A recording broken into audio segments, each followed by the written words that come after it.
Movies climax presenting the extraordinary adventure of एडल। Movie की शुरुआत में हम एक आदमी को देखते हैं जो कि डीलर होता है। वो डीलिंग करके अपने घर में जा रहा होता है, तभी उसे अपना एक काम याद आ जाता है और वो रास्ते में रुक के वो काम कर रहा होता है। तभी उसे एक अजीब सी रोशनी दिखाई देती है जिसे वो बहुत डर जाता है और वहाँ से भाग जाता है। ये रोशनी पास की एक घर में से आ रही थी। असल में ये घर एक प्रोफेसर का है जिसका नाम है जोसेफ, और वो एक साइंटिस्ट भी है और वो काफी मशहूर भी है क्योंकि उसने 16 साल की उम्र में ही फिजिक्स की डिग्री हासिल कर लिया था। और उनका कहना था कि मरने के बाद भी इंसान को जिंदा रखना पॉसिबल है, और इसी चीज के बारे में जानने के लिए वो रिसर्च कर रहे थे। फिर हम दूसरे सीन में एक म्यूजियम को देखते हैं। हम यहाँ पर एक बहुत ही पुराना अंडा देखते हैं जो कि बहुत बड़ा होता है और बहुत साल पुराना भी होता है। अचानक से वो अंडा फट जाता है और उसमें से डरावना दिखने वाला एक ड्रैगन निकलता है और वो म्यूजियम का कांच तोड़ के वहाँ से निकल जाता है। फिर वो ड्रैगन एक ब्रिज के पास जाता है जहाँ पर एक गाड़ी जा रही होती है जिसके अंदर हस्बैंड वाइफ थे। ड्रैगन उस गाड़ी पर हमला कर देता है और उस गाड़ी का एक्सीडेंट हो जाता है। फिर हम एक लड़के को देखते हैं जो कि एक साइंटिस्ट का असिस्टेंट होता है। ये लड़का बहुत ही इनोसेंट होता है। इस लड़के की एक दोस्त है एडल, जिसे वो बहुत पसंद करता है और इस टाइम वो एडल को ही लेटर लिख रहा होता है। फिर हम नेक्स्ट सीन में एडल को देखते हैं जो कि इस मूवी की हीरोइन है। एडल इजिप्ट गई हुई है क्योंकि उसे एक डॉक्टर की ताबूत चाहिए, यानी कि एक मम्मी को लेने आई है। एडल को यहाँ पर दो आदमी मिलते हैं जो कि यहाँ की रहने वाले हैं और दोनों चोर है, पर उन दोनों के पास यहाँ की नक्शा होता है और उन्हें पता होता है कि डॉक्टर की कॉफिन कहाँ पर है। इसलिए एडल उन दोनों के साथ नीचे मम्मी ढूंढने जाती है। एडल बहुत ही इंटेलिजेंट है। वो किताब में सारी जानकारी पढ़ के आई थी। उसे अंदर जाने का एक रास्ता मिल जाता है, पर पहले वाले रास्ते पे पेट्रोल और टार गिरा हुआ था। पर एडल को दूसरा रास्ता भी मिल जाता है और अंदर जाके देखते हैं बहुत सारा सोना और गहना रखा हुआ था, जिसे देख के वो दोनों चोर पागल हो जाते हैं और उसको समेटने लग जाते हैं। पर एडल वहाँ पर डॉक्टर की ताबूत ढूंढने आई थी जो कि उसे मिल जाती है। फिर दोनों चोर को खजाना लूटने की सजा मिलती है, यानी कि दोनों को बहुत ही मिस्टीरियस तरीके से मार दिया जाता है। फिर एडल अपनी साथी से कहता है कॉफिन खोलने के लिए, और कॉफिन खोल के उनको एक मम्मी दिखती है जिसे देखे एडल बहुत खुश हो जाती है। पर तभी वहाँ पर एक प्रोफेसर आ जाते हैं जो कि एक पुलिस ऑफिसर होता है। वो पूछता है कि तुम जैसी एक अच्छी रिपोर्टर यहाँ पर क्या कर रही है, जिसमें एडल कहती है कि वो इस डॉक्टर की मम्मी को लेने आई है क्योंकि वो डॉक्टर बहुत ही अच्छा और इंटेलिजेंट था और उसके पास हर मरीज का इलाज था। जिसमें प्रोफेसर कहता है कि अभी तो ये मरा हुआ है, तुम इसे जिंदा कैसे करोगी और इलाज किसका करना है। जिसमें एडल बताती है कि उसकी बहन बहुत ज्यादा बीमार है और किसी के पास उसका इलाज नहीं है, इसलिए वो इस डॉक्टर को लेने आई है। और जहाँ तक जिंदा करने की बात है, उसे साइंटिस्ट जोसेफ जिंदा करेंगे। ये सुन के प्रोफेसर हंसता है और कहता है कि वो तो अभी बुढ़ा हो गया है, इस मम्मी को जिंदा करते करते वो खुद मर जाएगा। और वो एडल को पकड़ लेता है और कहता है ये गैर कानूनी काम कर रही थी। मम्मी की ताबूत को खोलने से फांसी की सजा दी जाती है। प्रोफेसर एडल को गोली मारने वाला था, पर एडल बड़े ही चालाकी से उससे गैस लाइट लेके पेट्रोल वाले रास्ते पर आग लगा देती है और भागते हुए उस ताबूत के अंदर घुस जाती है और ताबूत को लेके वहाँ से दूसरे रास्ते से निकल जाती है। फिर हम दूसरे सीन में देखते हैं एक्सीडेंट के बारे में पता करने के लिए उस डीलर को पुलिस स्टेशन लाया गया है, जिससे हमने मूवी की शुरुआत में देखा था। उस डीलर को पुलिस वाले पूछते हैं कि आखिर उस रात में हुआ क्या था, जिसमें डीलर बताता है कि उस दिन उसने एक ड्रैगन को देखा था जिसने एक गाड़ी को पानी में गिरा दिया था। और ये सब सुन के पुलिस वाले उस पे यकीन नहीं करता क्योंकि उसने शराब पी रखी थी। उनको लगा कि ये शराब की नशे में बोल रहा है, इसलिए उन्हें अरेस्ट कर लेते हैं। फिर पुलिस वालों को भी सच का पता चल जाता है, पर वो ये बात छुपा लेते हैं क्योंकि लोगों को पता चले तो उनके मन में ड्रैगन का खौफ फैल जाएगा और लोग डर जाएंगे। पर नेक्स्ट डे ये खबर पेपर पे छप जाती है कि एक बड़ी सी चीज शहर में उड़ता हुआ दिखाई दिया है और ये लोगों को मार रहा है। ये खबर जब प्रेसिडेंट के पास पहुंचती है तो वो केस की छानबीन करने के लिए सीनियर इंस्पेक्टर को बोलते हैं और 24 आवर्स की मोहलत देते हैं। फिर नेक्स्ट सीन में हम उसी म्यूजियम को देखते हैं जहाँ से वो ड्रैगन अंडे से निकला था। यहाँ पर एक साइंटिस्ट और उनका असिस्टेंट, वही लड़का जो एडल को पसंद करता है, वो दोनों होते हैं और वो दोनों भी यही बात कर रहे थे कि इस अंडे से जरूर एक प्राचीन बड़ा सा पक्षी निकला होगा। तभी वहाँ पर पुलिस वाले आ जाते हैं और उन दोनों से अंडे के बारे में पूछताछ करते हैं। वो दोनों कहते हैं हम जानने की कोशिश कर रहे हैं पर हमें ज्यादा कुछ नहीं पता। फिर पुलिस वाले वहाँ से चले जाते हैं। फिर हम देखते हैं प्रोफेसर जोसेफ को। जोसेफ के पास वही ड्रैगन आ जाते हैं क्योंकि इस ड्रैगन को प्रोफेसर जोसेफ ने ही जिंदा किया था। हमें यहाँ पर एक और बात पता चलती है कि प्रोफेसर जोसेफ और ड्रैगन की सोल आपस में मिली हुई होती है और उस ड्रैगन को भूख लगी थी, इसलिए जोसेफ उसको मांस खिला देता है। तभी वहाँ पर पुलिस आ जाती है। जोसेफ को पहले ही खबर हो जाती है, इसलिए वो ड्रैगन को छुपा देता है। फिर पुलिस अंदर आती है और अपने साथ खाना लेके आता है और प्रोफेसर से पूछताछ करने लगता है और साथ में ही एक अंडा खाने लगता है। अंडा देख के वो ड्रैगन पुलिस के ऊपर हमला कर देता है और वहाँ से भाग जाता है। ड्रैगन को प्रोफेसर के घर में देख के पुलिस प्रोफेसर जोसेफ को अरेस्ट कर लेते हैं। फिर हम दूसरे सीन में देखते हैं एडेल को, जो कि मम्मी लेके अभी पहुंच चुकी थी और सीधा स्टेशन से घर आ जाती है। और हम घर में देखते हैं एडेल की बहन को, जो कि बहुत बीमार होती है। वो खाना भी नहीं खा सकती, ना ही बोल सकती है, बस जिंदा लाश बन के पड़ी हुई है। और एडेल उसे ठीक करने के लिए डॉक्टर मम्मी को यहाँ लेके आई है, ताकि वो उसे जोसेफ की मदद से जिंदा करके उसकी बहन के इलाज के बारे में पूछ पाए। फिर वही लड़का वहाँ पर चिट्ठी देने आता है एडेल को। एडेल बोलती है ये चिट्ठी वो पढ़ लेगी। फिर एडेल एक न्यूज़पेपर देखती है जिसमें प्रोफेसर को फांसी देने की न्यूज छपी हुई थी, जिसमें वो टेंशन में आ जाती है, क्योंकि अगर जोसेफ मर गया तो मम्मी को जिंदा कौन करेगा। इसलिए वो जेल में जाती है जोसेफ से मिलने। एडेल वकील की भेष में जेल के अंदर जाती है और प्रोफेसर जोसेफ उसे बोलता है कि उसने एक बहुत साल पुराना प्राचीन अंडे में से ड्रैगन को जिंदा कर दिया है। फिर एडेल बोलती है कि मैं उस डॉक्टर की मम्मी को लेके आ गई हूँ, आपको उसे जिंदा करना है। जिसमें जोसेफ बोलते हैं कि उसे फांसी होने वाली है, वो जेल से कैसे निकलेगा। बट एडेल बोलती है कि मैं आपको यहाँ से निकाल लूंगी। तभी पुलिस वालों को उसकी असलियत पता चल जाती है, क्योंकि वहाँ पर असली वकील आ गया था। इसलिए पुलिस एडेल को जेल से निकाल देते हैं। फिर दूसरी बार एडेल भेष बदल के उसे निकालने की कोशिश करती है, पर वो फिर से पकड़ी जाती है और फिर से उसे बाहर भगा देते हैं। पर फिर भी एडेल हार नहीं मानती है और भेष बदल के जेल के अंदर जाती है और नाकामयाब हो जाती है। फिर हम दूसरे सीन में देखते हैं पुलिस एक शिकारी के जरिए ड्रैगन को ढूंढ रहे थे, बट उनको ड्रैगन कहीं नहीं मिल रहा था। फिर हम देखते हैं एडेल फिर से भेष बदल के जेल पहुंचती है, पर इस बार प्रोफेसर जोसेफ वहां पर नहीं होता है। उनकी जगह पर दूसरा एक इंसान है। वो बताता है कि जोसेफ को फांसी देने के लिए दूसरा जेल लेके गए हैं और अभी उसे कोई बचा नहीं सकता। अगर उसे माफी मिल जाए तो शायद वो बच सकता है। ये सब सुन के एडेल सीधा प्रेसिडेंट के घर जाती है। एडेल और प्रेसिडेंट बहुत पहले से ही एक दूसरे को जानते हैं। एडेल प्रेसिडेंट से रिक्वेस्ट करती है कि वो प्रोफेसर जोसेफ को माफी दे दे, जिसमें प्रेसिडेंट बोलते हैं कि मैं सोच के देखूंगा। तभी वहाँ पर वही ड्रैगन आ जाता है और प्रेसिडेंट पर हमला करने ही वाला था। तभी एडेल प्रेसिडेंट के ऊपर कूद जाती है और उसे बचा लेती है। ड्रैगन वहाँ से स्पीड में उड़ के भाग गया था, इसलिए कोई उसे देख नहीं पाते हैं और सब समझते हैं कि एडेल ने ही प्रेसिडेंट पर हमला किया था। इसलिए वो लोग एडेल को गिरफ्तार कर लेते हैं। फिर हम देखते हैं वही साइंटिस्ट और उसका असिस्टेंट को। वो लड़का उस ड्रैगन को एक जगह पर खाना खिलाता है, जिसे वो ड्रैगन वही आके रहने लगा था और उसे ही अपना घर मानने लगा था। यानी कि उस लड़के ने उस ड्रैगन को शांत कर दिया था। ये देख के साइंटिस्ट बहुत खुश होता है और उस लड़के को शाबाशी देते हैं। फिर हम देखते हैं एडेल अपना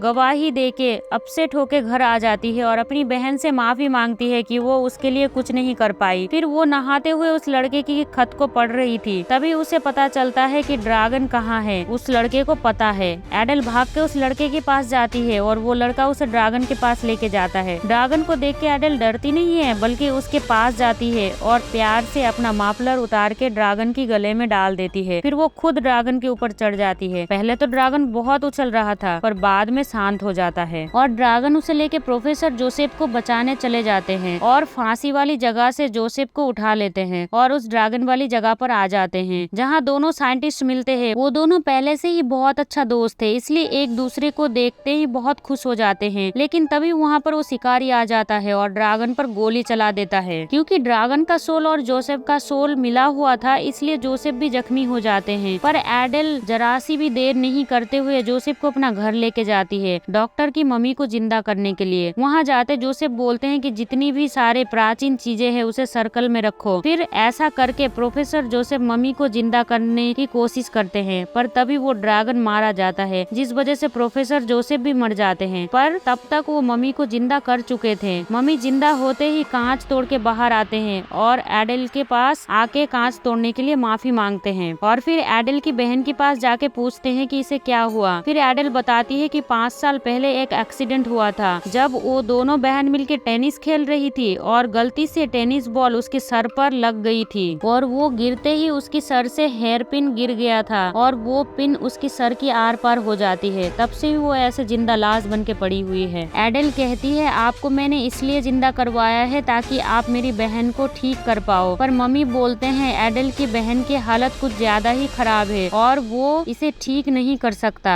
जिसमें एडल बोलती है तो फिर आप डॉक्टर नहीं हो, जिसमें वो मम्मी कहते हैं नहीं मैं कोई डॉक्टर नहीं हूँ, मैं एक सर्जन हूँ। पर प्रोफेसर जोसेफ ने जब मुझे जिंदा किया था तब सिर्फ मैं ही नहीं बल्कि आसपास की 2 किलोमीटर तक जितने भी सारे मम्मी हैं सब जिंदा हो गए होंगे, इसलिए उदास होने की कोई जरूरत नहीं है, शायद उनके पास कोई इलाज मिल जाए। फिर मम्मी एडल के साथ उनकी बहन को लेके पास वाली म्यूजियम में जाती है जहाँ पर राजा और उनके सैनिकों का ताबूत था। एडल एक एक करके सबको जगाती है और पूछती है यहाँ पर कोई डॉक्टर है क्या। फिर वो लोग महाराज की मम्मी को जगाते हैं। वो जागते ही बोलते हैं बहुत दिन बाद उठा, मजा आ गया। पर जैसे ही उनको पता चलता है कि एडल ने उसको उसकी बहन को ठीक करने के लिए उठाया है, वो बहुत गुस्सा करते हैं कि इतनी छोटी सी काम के लिए उनको जगाया गया। फिर एडल उसे रिक्वेस्ट करती है कि प्लीज मेरी बहन को ठीक कर दो, मैं उसके बिना नहीं रह सकती, मेरी गलती की वजह से वो ऐसी हो गई है। फिर पहले वाला मम्मी बोलता है महाराज ठीक कर दो, ये लड़की बहुत अच्छी है। फिर महाराज मान जाते हैं और वहाँ मौजूद डॉक्टर मम्मी को उसे ठीक करने बोलते हैं। वो लोग अपनी तरीके से उसे बिल्कुल ठीक कर देते हैं। फिर सारे मम्मी शहर में घूमने के लिए निकल जाते हैं। एडल की बहन पहले जैसी बिल्कुल नॉर्मल हो गई थी। ये देख के एडल बहुत खुश हो जाती है और अपनी बहन को गले से लगा लेती है। उधर सारे मम्मी शहर में घूम रहे होते हैं और एंजॉय कर रहे होते हैं। फिर हम देखते हैं एडल छुट्टी पे जा रही थी एक शिप में, पर यहाँ पर भी कुछ विलेन उसका पीछा कर रहा होता है और ये मूवी यहीं पर खत्म हो जाती है। हाँ, पर इससे पहले वो साइंटिस्ट लड़का एडल को फ्लावर देने आते हैं, पर एडल की बहन को देख के फ्लावर उनको ही दे देते हैं और दोनों एक साथ बहुत खुश हो जाते हैं। ऐसे ही ये मूवी की एंडिंग हो जाती है। गाइस, अभी तक आपने मेरी पूरी वीडियो सुनी है, इसका मतलब आपको अच्छा लगा होगा, इसलिए प्लीज सब्सक्राइब कर देना। Thanks for watching.